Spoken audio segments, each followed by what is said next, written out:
الرحمن الرحیم قال اللہ تبارک و تعالی فی القرآن المجید انفروا خفافا وثقالا وجاہدوا باموالکم وانفسکم فی سبیل اللہ۔ اٹھ مسلم از سر نو دھرتی کے حالات بدل ڈال، تدبیر سے تقدیر کے حالات بدل ڈال، کچھ دن کے لیے طرز عبادات بدل ڈال، چھوڑ کر تسبیح و مصلی کچھ دن کے لیے طرز عبادات بدل ڈال۔ عزیزان محترم، برادران اسلام، میرے انتہائی واجب القدر دوستو عزیزو، جیسا کہ ہم اور آپ سب کو معلوم ہے کہ سرزمین فلسطین جو انبیاء علیہم السلام کا مسکن ہے، جس سرزمین پہ، جس جگہ پہ امام الانبیاء جناب محمد مصطفیٰ صلی اللہ علیہ وسلم کو امام الانبیاء کا شرف ملا، جس سرزمین پہ اماں مریم علیہ السلام پیدا ہوئی، اور اسی سرزمین پہ سیدنا حضرت عیسیٰ علیہ السلام، سیدنا یحییٰ، سیدنا زکریا علیہ السلام، سیدنا ابراہیم علیہ السلام، یوسف علیہ السلام، دیگر حضرات انبیاء علیہ السلام وہاں پیدا ہوئے، اور انہوں نے اپنے زندگی کے روز و شب وہاں گزارے، اور سارے انبیاء علیہ السلام نبی کریم صلی اللہ علیہ وسلم کے پیچھے جس جگہ، جس مسجد میں، مسجد اقصیٰ میں نماز پڑھی انہوں نے، وہ اس مسجد کا نام ہے مسجد اقصیٰ۔ اس جگہ کے عظیم الشان مسلمانوں پر آج حملے ہو رہے ہیں،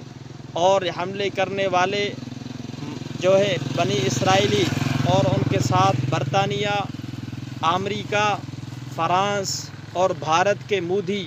اور سارے عالم کفر بے غیرتی کا مظاہرہ، سفاکی کا مظاہرہ کر رہے ہیں، اور مظلوم بچوں کے خون بہا رہے ہیں، اور ان پر بم و بارود لگا کر ان کے گھروں کو اجاڑ کر 15 لاکھ کے قریب لوگوں کو بے گھر انہوں نے بنا دیا ہے، اور ساتھ ہی معصوم بچوں اور ہماری ماں اور بہنوں کو اس طرح انہوں نے بم و بارود سے تباہ کیا۔ 10,000 کے قریب مسلمان شہید ہو چکے ہیں، اور اگر مسلمان حملہ کرتے ہیں تو یہ بے غیرت اور ظالم النسل یہودی کہتے ہیں کہ یہ دہشت گردی کر رہے ہیں، اور اگر یہ بدماشی اور بے غیرتی اور فحاشی اور سفاکی کا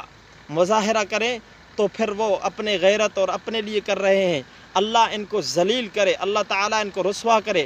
57 اسلامی ممالک، اور پھر دنیا کے اندر 75% دنیا کے اندر دنیا کی آبادی اور سارے انتظامات، گیس، تیل، پانی اور ہوائی، فضائی اڈے، جہازوں کے اڈے، اور اسی طرح بحری اور بری، یہ مسلمان حکمرانوں کے قبضے اور قدرت میں آج ہیں۔ ان کے پاس اتنی پاور ہے کہ ایک دن اگر وہ بنی اسرائیلیوں اور امریکہ اور یورپ اور برطانیہ سے بائیکاٹ کر دے مسلمان سالے مل کر، تو ایک ہی دن میں انشاءاللہ وہ ذلیل اور رسوا بن جائیں گے۔ لیکن ہمارے مسلم حکمران، سعودی عرب ہو یا کوئی اور اسلامی ممالک ہو، وہ بھی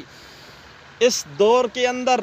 تماشا بین نظر آ رہے ہیں، سارے کے سارے خاموش، اور جو کوئی حملہ کرنے کے لیے جاتا ہے تو ہمارے ہی اسلامی ممالک اس کے مزاحم بنتے ہیں، اور وہ بیچارے اللہ کے ہاں صرف اور صرف اللہ کے اوپر نظر رکھ کر لڑتے ہیں مجاہدین، اور اتنی بڑی غیرت رکھنے والے مجاہدین کہ ان کی مائیں ان کو کہتی ہیں آؤ چلے جاؤ جہاد میں، اگر تم شہید ہو گئے قیامت والے دن ہم شہداء کی مائیں